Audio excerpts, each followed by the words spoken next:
Sejam todos bem-vindos ao canal O Colador de Cartazes. Neste terceiro vídeo introdutório, que quase não saiu na semana, eu vou falar sobre o outro elemento que eu irei trabalhar aqui no canal, que é o uso da mitologia grega, especificamente a grega, que é a que eu mais conheço, para compreendermos alguns de seus símbolos, certo? E por que eu estou fazendo um vídeo separado sobre mitologia grega, separado do vídeo introdutório sobre Sagrada Escritura e do introdutório geral do canal? Porque o modo como eu vou trabalhar a mitologia grega aqui é um modo específico, voltado para a compreensão da personalidade, certo? Para a compreensão do ser humano. Porque vejam, as mitologias como um todo, elas são um apanhado daquilo que é o modo do homem enxergar a realidade no seu tempo, certo? E o modo como, a partir dessa visão de mundo, eles constituíram histórias para explicar a essência das coisas. Então, o ser humano se utilizava dessas histórias para explicar a origem das coisas que eles não compreendiam, a origem das coisas que eles não sabiam de onde vinham, tá? E para explicar também os movimentos interiores dos seres humanos, para explicar também as manifestações da natureza, certo? E a partir disso, eles sanavam o desejo de transcendente que inflama o coração do ser humano. Em todos os tempos e lugares, os seres humanos, eles são inflamados por esse anseio pelo transcendente. Existe algo dentro de nós que deseja algo superior, que faz com que a gente busque algo superior. É um instinto de religiosidade. É aquilo que o catecismo da igreja vai dizer, que o homem é capax Dei, o homem é capaz de Deus, porque existe nele esse desejo, existe em nós essa centelha chamada alma.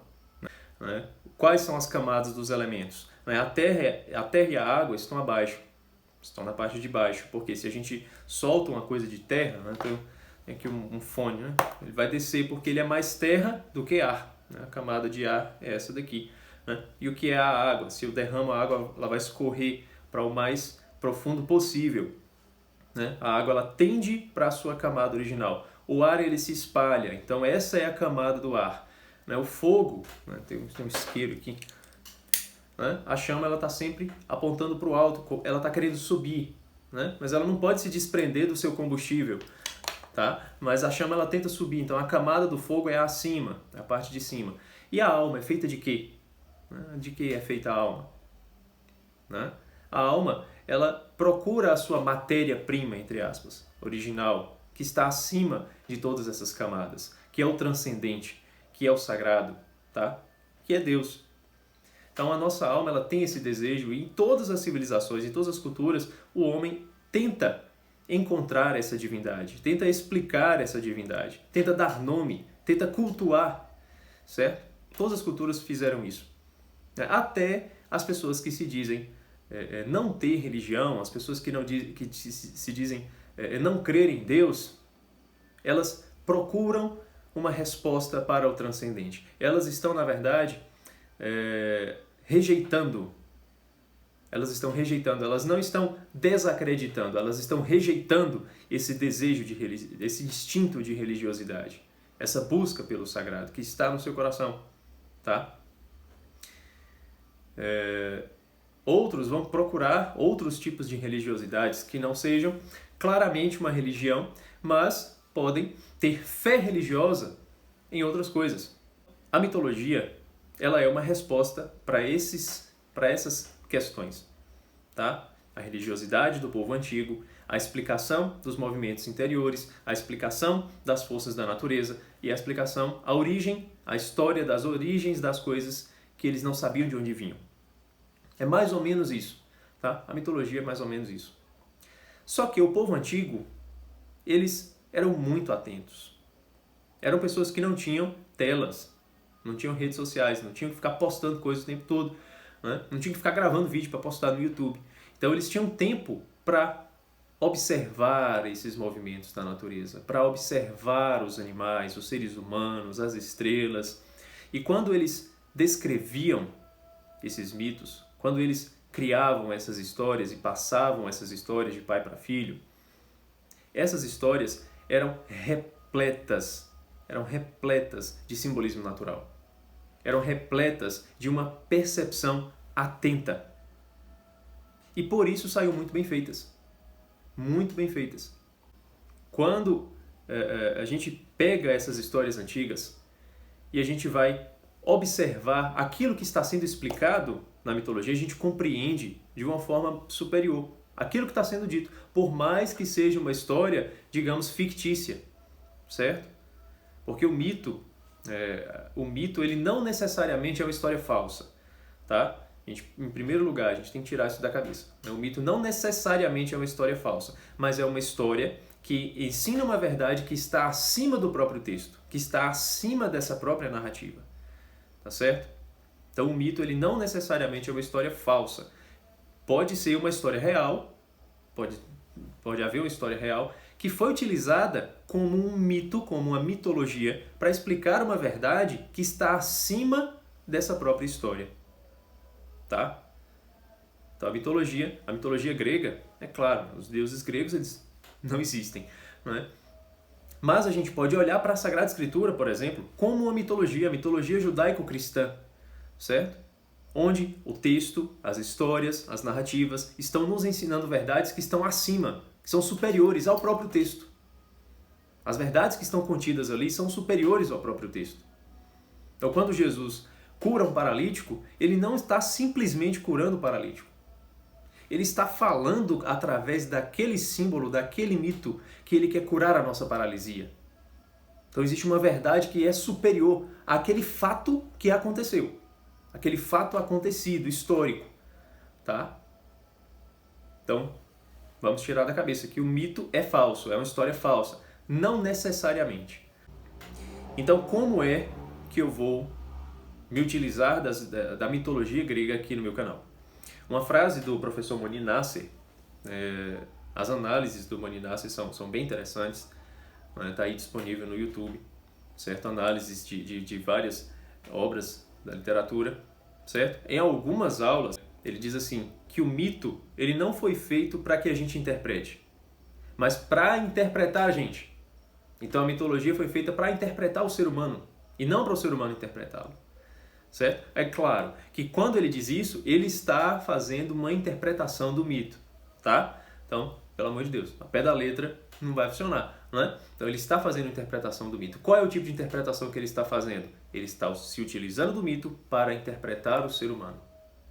Para interpretar o ser humano. Quando o Moni Nasser diz isso, ele está fazendo com que a gente preste mais atenção na gente quando a gente lê um mito, quando a gente ouve uma história mitológica. Para que a gente preste mais atenção na gente, tá? Para que a gente cumpra aquilo que estava lá no oráculo de Delfos, né? O conhece-te a ti mesmo, certo? É para isso que serve a mitologia, para interpretar o ser humano, para que a gente compreenda melhor a nossa personalidade, tá? Não é aquilo, né, que Freud fez, tá? Não vou fazer aqui no canal como Freud, tá? Claro que eu não estou me colocando acima de Freud, né? Meu Deus, um cara que não passou nem dos 30 ainda, nem cheguei nos 30 ainda, tá? Vou chegar no que vem. Né? Meu Deus, ele está acima de Freud. Não, pelo amor de Deus, eu nem conheço a obra de Freud. Só o complexo de Édipo parece ser uma furada. Né? A gente olha para esse negócio, tá, o mito de Édipo não diz isso que o Freud está falando. Né? Então, parece que tem algo errado aí. Então não é isso que eu vou fazer. Tá? É algo um pouco parecido com o que o Paul Diel fez no livro O Simbolismo da Mitologia Grega. Tá? Eu li o livro do Paul Diel faz já alguns anos, né? Preciso até reler algumas coisas dele. O que ele faz com a mitologia grega é muito interessante. É muito interessante. Por mais que quando eu olho para alguns mitos que ele mesmo analisou, eu vejo coisas diferentes. Também não estou me colocando acima do Paul Diel, só estou vendo por uma outra ótica, tá? Porque um símbolo é uma matriz de intelecções. Né? Quem me acompanha sabe que eu repito como um papagaio essa frase que o professor Olavo fala, que é da Suzanne Langer. Né? O símbolo é uma matriz de intelecções. Então, do símbolo a gente pode tirar diversas significações. Né? A interpretação do Paul Diel parece fazer mais sentido do que a que o Freud faz. Tá? Só que a do Paul Diel não é a única possível. Não é a única possível. Se a gente olha, por exemplo, as aulas do Morináces sobre a Ilíada, sobre a Odisseia, sobre o Gênesis, a gente vai perceber que tem coisas um pouco divergentes do Paul de que fazem sentido também, tá? São possibilidades, são intelecções que estão sendo retiradas ali daquele símbolo, tá? Diferente da do Freud. Então, o que eu vou fazer é algo um pouco parecido com o que o Paul de faz, tá?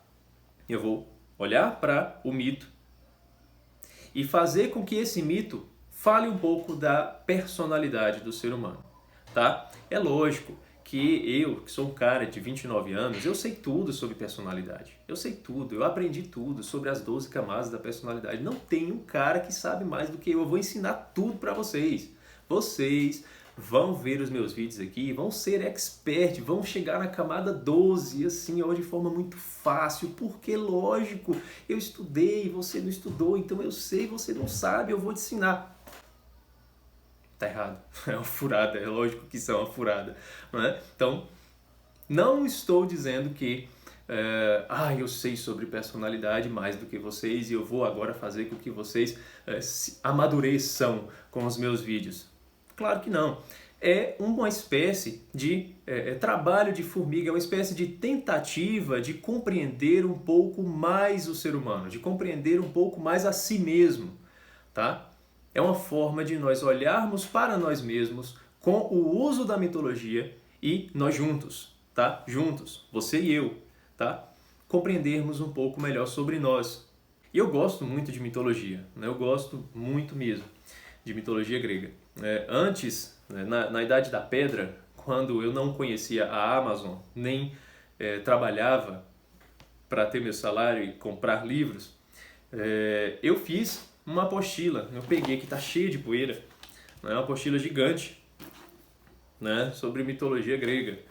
Eu pesquisei os titãs, os deuses, os heróis, pesquisei no Wikipedia mesmo, né, e fiz esse negócio gigante aqui, gigante mesmo. E interessante, né? Isso me ajuda ainda. Né? Volta e meia, quando eu vou fazer alguma análise de mitologia, eu consulto isso aqui. Né? Bem legal, bem interessante. Né? Isso já tem um bom tempo que eu fiz isso. Gastei um dinheirinho até bom, viu? Na época eu não trabalhava, assim, mas eu tinha uns trocados. Né? Eu gostava de vender doce, vender chocolate. Né? Eu juntando meu dinheirinho, comecei a trabalhar com meu pai, enfim. Né? Fiz esse troço aqui. E também eu vou contar para vocês, né, uma coisa que eu fiz logo assim que eu saí do ensino médio, estava no cursinho pré-vestibular. Eu pensei em fazer um evento sobre mitologia grega. Eu pensei, vai ser sucesso, né? Todo mundo quer saber de mitologia grega, não sou só eu. Todo mundo quer saber, todo mundo acha isso interessante. Né? E aí eu conversei com o diretor da escola, ele liberou o auditório. Eu organizei todo o evento, seria sábado e domingo. E aí chamei um colega meu, né, o Japa, e minha mãe. E a gente organizou o evento. E eu me desgastei para fazer esse negócio. Fiz camisa, fiz uma apostila semelhante a essa, né, só que bem menor, com os temas que seriam abordados nos 2 dias. Né, preparei músicas, né, a soundtrack do God of War. Preparei até aquela ambrosia, que é o doce de leite, né, para ser distribuído lá, né, porque é a ambrosia referente à mitologia grega. Né. Fiz um bocado de cópias dos filmes sobre mitologia grega, né, Jasão e os Argonautas, a Odisseia, Troia, Colosso de Rhodes, enfim, uma pancada de filmes. Né. Tava tudo lá no evento, ainda ia sortear filme, ia sortear um livro, Édipo Rei, uma camisa e tal. E saí de sala em sala na época, fazendo propaganda, fui no cursinho. Resultado, para o evento foram 7 pessoas. No auditório do colégio, tinham lá 7 pessoas para assistir, eu para palestrar, o Japa na parte técnica e minha mãe dando todo o suporte também lá. Eu fiz o evento para 7 pessoas, né? No final tinha um prêmio para cada um praticamente, né? Eu fui sorteando até que, né, sorteei tudo e estava lá, o pessoal ganhou. Né? Foi um pessoal do cursinho, os mais próximos ali, um amigo meu que acompanhava um pouco dessas minhas lamúrias e de estudos e tal, que foi do ensino médio, e uma professora de filosofia. A professora de filosofia que tinha até me emprestado um livro de mitologia na época, foi ela e uma aluna dela de uma outra turma que eu nem conhecia, mas que gostava muito de mitologia grega. E aí, enfim, ela parabenizou e tal, né? Eu falei sobre o mito da origem, enfim, uma série de mitos lá. Ainda coloquei uns videozinhos também no Data Show. Foi legal, foi muito legal. Né? Uma coisa de jovem, né? O sonho de fazer o evento de mitologia, fui lá e fiz. Né? Enfim, 7 pessoas assistiram, não é? Só contando essa coisa aleatória aí pra vocês.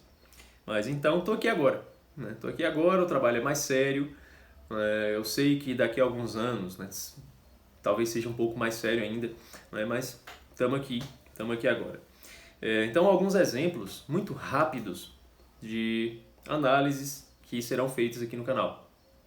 Quem me acompanha também no Instagram há mais tempo já viu a análise que eu fiz sobre o mito de Ícaro.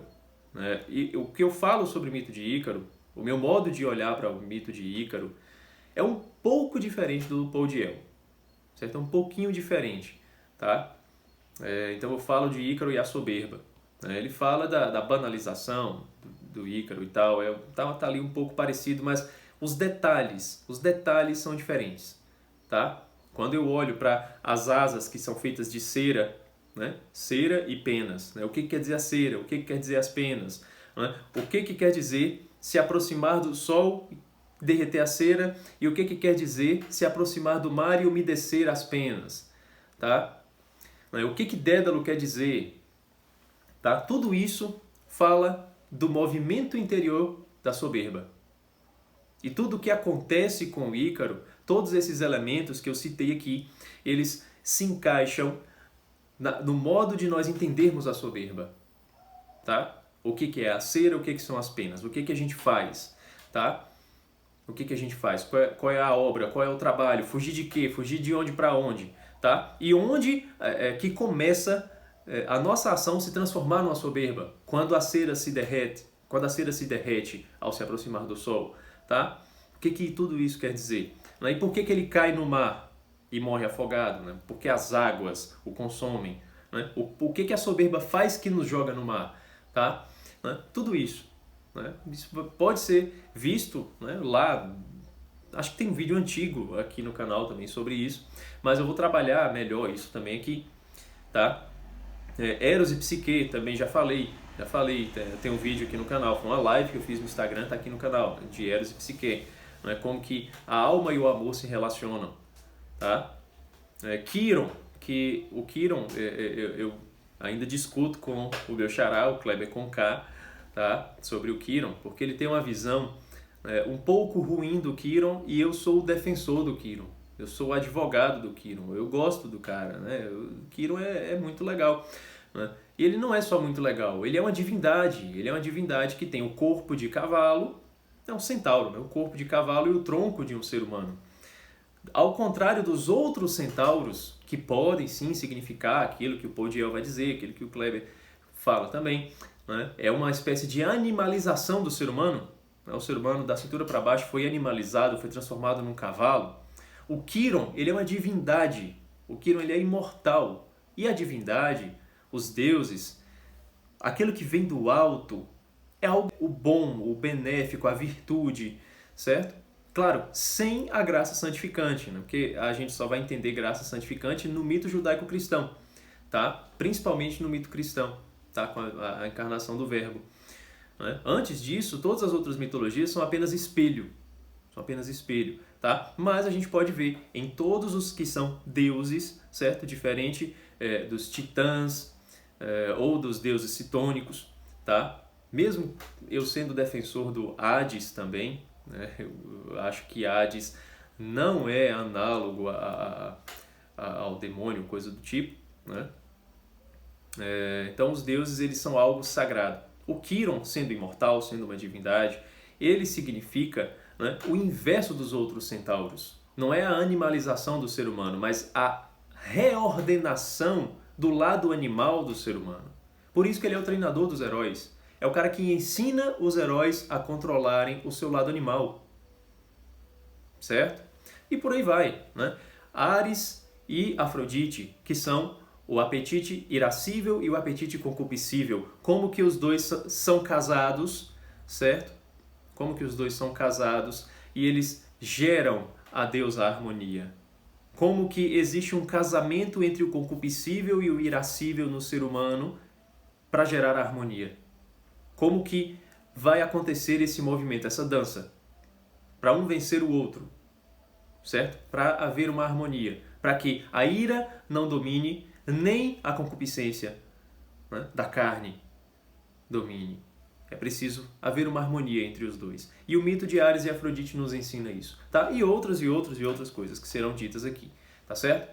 Isso foi só uma palhinha, né? É o último vídeo introdutório. Próximo vídeo já vai ser mão na massa, já vai ser trabalho acontecendo, tá? Já serão símbolos analisados, já serão cartazes colados, de verdade, tá? É a hora do vamos ver, a coisa vai acontecer, tá? No próximo vídeo, tá certo? Então é isso, muito obrigado por ter acompanhado esse vídeo até o final. Não esqueça de curtir, de comentar, de compartilhar esse vídeo com seus amigos e de me acompanhar lá no Instagram, tá certo? O link tá aí na descrição do vídeo, tá certo? Muito obrigado e até o próximo vídeo.